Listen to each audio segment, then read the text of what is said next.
As an executive or the CEO of your organization, one of the difficult decisions that you're going to face is, should you invest in employee engagement, or sometimes referred to as employee experience?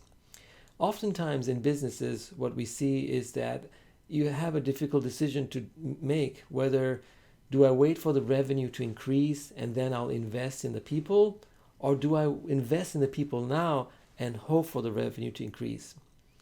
In this video, I'm going to share with you some of the reasons that you should take into consideration whether to invest in employee engagement or not. Hi, my name is Fahim Karim, and I'm an employee engagement expert. And I love to work with companies that are faith and value based by creating a safe container where everyone gets to vocalize and express their opinions and ideas without being put down. Your managers get to lead and listen, and your employees feel empowered and part of the team, and you continue to grow as an organization and innovate. And as someone with award-winning in leadership and excellence, with more than 2 decades of work experience working and collaborating with teams across the globe, I love to take teams and turn them around so that everyone feels seen and heard.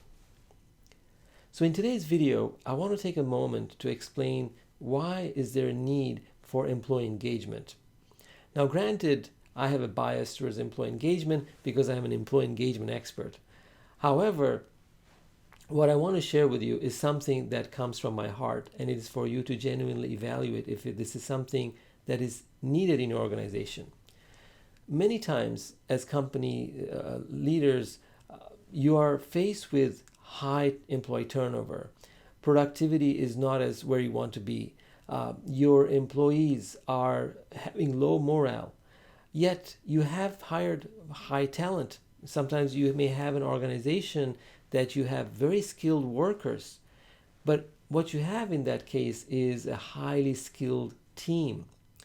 But in order to have a high performing team or a high performance team, that's when employee engagement or employee experience becomes very important.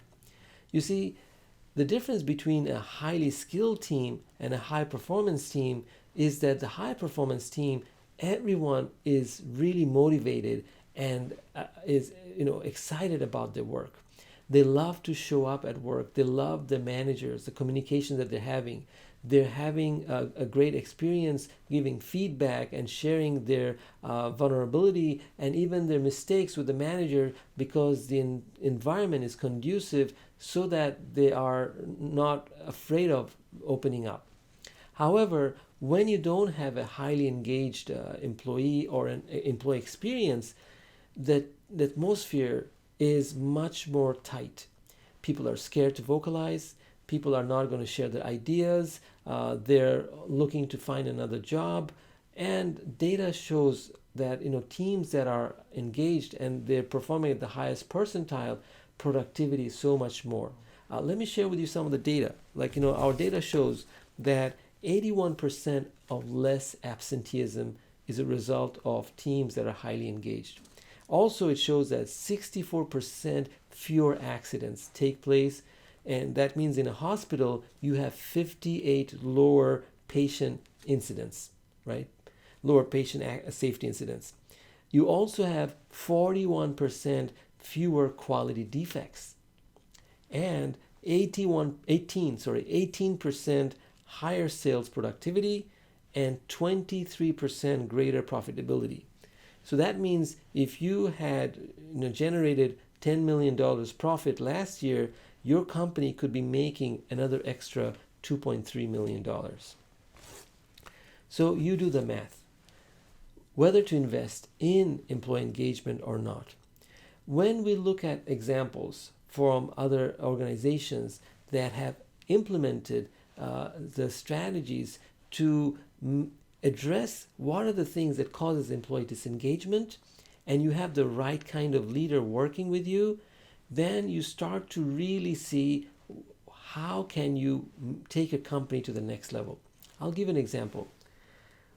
When you have an expert employee engagement specialist or like an employee engagement expert, and they really know what they're doing, here are some of the things to look out for. Are they just looking to create programs for your managers, or are they taking a holistic look? Imagine you went to a doctor and you have a chronic disease, and you go to a doctor who really hasn't specialized. And let's just take diabetes type 2 as an example. If you go to a regular doctor, they're going to tell you, look, this is a chronic disease. You're stuck with this for the rest of your life. You're going to have to take insulin and do some lifestyle changes, but pretty much your diabetes 2 is not going away. However, if you go to a doctor that really has studied type 2 diabetes very well, and this is proven, this is not just made up stuff, when you work with them, they will look to see what is causing the type 2 diabetes. You see, type 2 diabetes is not a disease, it's a symptom. There are factors that causes that disease to show up, right? And when those factors, for example, diet, lifestyle, stress level, few factors like that, exposure to sun, when those factors are addressed, type 2 diabetes goes away, right? So the same thing for employee engagement or employee disengagement for that matter. It may seem like it's a disease because the latest Gallup poll shows that the highest employee engagement rate we have had here in the US was in year 2020 in the month of May, which was only at 38%. That means more than 60% of our employees are disengaged. And disengaged means these are workers that are actually not interested in working for you. They're just there. So, and if you look at worldwide, the data is even worse. That more than 80% of the workers are disengaged. So when we look at that data, it does look like a chronic organizational disease, but it's not. It's just a symptom. There are factors that causes employees to be disengaged. And when you work with an expert like me, I look at all those factors because it's not just the managers. I look at your processes. I look at the change management. I look at the leadership style between the manager and the employees, and a few other factors as to what are the things that are causing your organization-wide employee disengagement.